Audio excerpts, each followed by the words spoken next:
तो आज हम रसशास्त्र पढ़ेंगे। रसशास्त्र जिसका इस बुक से मैं ये नोट बनाई हूँ वो है रविंद्रनाथ अंगारी।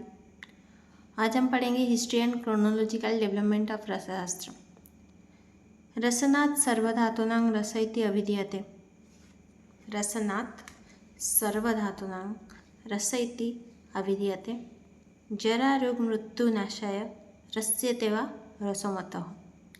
तो इसका मतलब रसना सर्वधातुना मीन्स जो सर्वधातु का जो रस है उसको हम रस के नाम से जानते हैं, जिसको हम लोग खाने से क्या होता है, जरा रोग मृत्यु नाशय। जरा अर्थात जो वृद्धा हो जाते हैं, रोग अर्थात जो डिजीजेस रहता है, या मृत्यु मतलब जो डेथ है वो हमारा जल्दी नहीं होता है।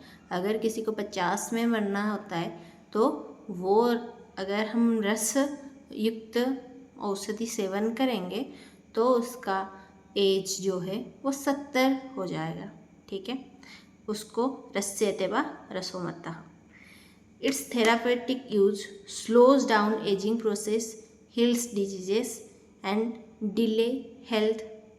Delay death. ओके, तो रस का मीन्स क्या है, ओवरऑली हम देखें तो रस मीन्स से पारद, ठीक है, इसको हम मर्क्यूरी बोलते हैं, सिंबल है Hg। ओके, इसका कलर जो है वो सिल्वर कलर्ड है, लिक्विड मेटल है और साइंटिफिकली इसे बोलते हैं हाइड्रेंजियम और क्विक सिल्वर भी बोलते हैं। हम लोग केमिस्ट्री में पढ़े थे, जस्ट यहाँ पे उसका ओवरव्यू एक रहता है।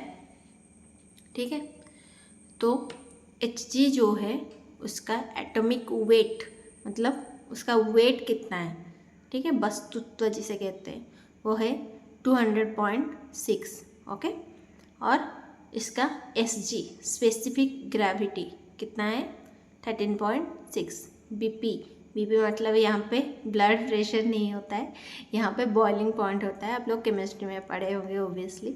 तो इसका बॉइलिंग पॉइंट 357 डिग्री सेल्सियस है। ओके, नेक्स्ट आते हैं नेक्स्ट श्लोका में। ये सब श्लोका आप यूजी में जो एग्ज़ाम होता है उसमें लिख सकते हैं अगर रस का डेफिनेशन पूछा गया तो। ठीक है, तो सेकेंड श्लोक देखते हैं।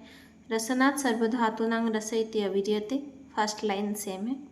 रसति भक्षयति सर्वान् लोहान इति रसः। तो जो रस है यहाँ पे हम मर्क्यूरी को लेते हैं ना, तो मर्क्यूरी डज अस्वदन मीन्स एंगल्फ। अगर हम मर्दन करेंगे मर्क्यूरी को, पारद को लेके किसी भी जो भी रस औषधि बनाएंगे ना, तो किसी में अगर हम मर्दन करेंगे औषधि को तो वो क्या करेगा, रस क्या करेगा, पारद क्या करेगा, उस औषधि को अपने अंदर ऑब्जर्व कर लेगा। उसको बोलते हैं आस्वादन, एंगल्फ कर लेगा। ठीक है, निगल लेगा अपने अंदर। तो मर्क्यूरी डज आस्वादन ऑफ अभ्रकादि रस द्रव्य एंड स्वर्णादि धातु। तो अभ्रकादि रस द्रव्य जो होता है अभ्रक को, ठीक है, उसको क्या करेगा, मर्क्यूरी एंगल्फ कर देगा। ठीक है, पारद जो है वो अभ्रक एंड स्वर्ण धातु को क्या करता है, निगल लेता है, आस्वादन कर देता है। ठीक है, अपने अंदर समा लेते हैं। थर्ड श्लोक में आएंगे। मम देहो रस यस्माद् रसस्ते न्यायमुच्यते। तो ये किसने बोले हैं, ये बोले हैं शिवजी।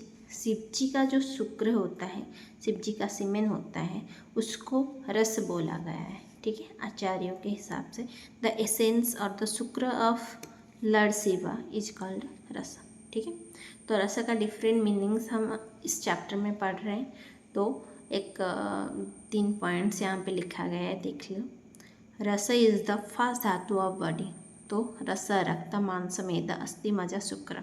ठीक है, तो रस जो है वो क्या है, वो फर्स्ट धातु ऑफ द बॉडी। ठीक है, rasa is taste experience by the taste buds in the tongue. तो हम रस को ऐसे बोलते हैं ना, टेस्ट जो है उसको भी हम रस बोलते हैं। ठीक है, टोंग के द्वारा जो टेस्ट बर्ड्स से जिससे हम एक्सपीरियंस जो करते हैं टेस्ट, उसको रस बोलते हैं। Rasa is mean to be Brahma the creator. Brahma को भी रस बोला जाता है, जो कि इस संसार को क्रिएट किए हैं। तो इंडियन एल्केमी में ये जो कैसे हम जितने भी एलिमेंट्स है तो वो सब कैसे फॉर्म हुए, स्टार्टिंग कैसे हुए, कब हुए, तो ये थोड़ा जस्ट ब्रीफ डिस्क्रिप्शन है, ठीक। Alchemy was a form of chemistry started in the medieval period in which people tried to discover different ways to change ordinary metals into gold. ये जस्ट इंफॉर्मेशन के लिए है। जिस मेडिवल पीरियड में क्या होता है, जो ऑर्डिनरी मेटल होता है, ठीक है, उसको गोल्ड में कन्वर्ट करने की कोशिश करते हैं इस पीरियड में, ठीक है। जो एटॉमिक नंबर होता है वहाँ से कि इलेक्ट्रॉन निकाल के, अब रिसर्च वगैरह ऐसे मैं सुनी थी, जो इलेक्ट्रॉन निकाल के या फिर इलेक्ट्रॉन डाल के वो गोल्ड में कन्वर्ट करने की कोशिश करते हैं। आप गूगल में सर्च करके इसके बारे में डिटेल्स जान सकते हैं, यहाँ पे जस्ट ब्रीफ डिस्क्रिप्शन है। नेक्स्ट जो सब रसा औषधिज है, ठीक है, वो हमें कहाँ से देखने को मिला पहली बार, या फिर मेडिसिनल यूज़ ये कहाँ से हमको सीखने को मिला, तो अभी हम पढ़ेंगे कहाँ कहाँ से मिला। द रेफरेंस ऑफ रसशास्त्र, रसद्रव्य एंड इट्स थेराप्यूटिक यूजेस में be traced from all three बृहत्रयीज। जो हमारे आचार्य हैं बृहत्रयीज, ठीक है, वहाँ से उनके बुक से हमको रसौषधि, रसद्रव्य के बारे में जानने को मिलता है। तो चरक, सुश्रुत, अष्टांग हृदय, ये सब से हमें जानने को मिलता है रसौषधिस होते हैं करके। तो चरक संहिता में हम थोड़ा पढ़ेंगे। जो चरक संहिता है वो जो बुक है वो बिलोंग्स करता है 2 और 3 सेंचुरी के बीच में, ठीक है। 2-3 सेंचुरीज में चरक संहिता बुक देखने को मिलता है। ये किसके द्वारा लिखा गया है? महर्षि अग्निवेश के द्वारा ये बुक लिखा गया है। प्रतिसंस्कार कौन किए हैं इसका? महर्षि चरक किए हैं, ठीक है, ओके। और द्रुड़बल जो है वो क्या किए हैं? इसके बाद आते हैं अष्टांग संग्रह एंड अष्टांग हृदय में। Ashtanga Sangraha written by Buddha Bhagwat 6th century AD में, और इसमें 6 स्थान 140 चैप्टर्स है, ठीक है। इसके बाद नागार्जुन है, जो कि नागार्जुन एक आचार्य है जिनको हम एक सिद्ध नागार्जुन होते हैं, एक भिक्षु नागार्जुन होते हैं। तो अगर आपको नागार्जुन कितने कौन थे करके पूछेंगे तो आप 2 बताना, ठीक है, सिद्ध नागार्जुन एंड भिक्षु नागार्जुन, ठीक है। इस चैप्टर अभी ख़त्म हुआ है, इस चैप्टर में ज़्यादा कुछ था नहीं। अभी नेक्स्ट चैप्टर स्टार्ट करेंगे नेक्स्ट वीडियो में। थैंक यू, पढ़ते रहिए।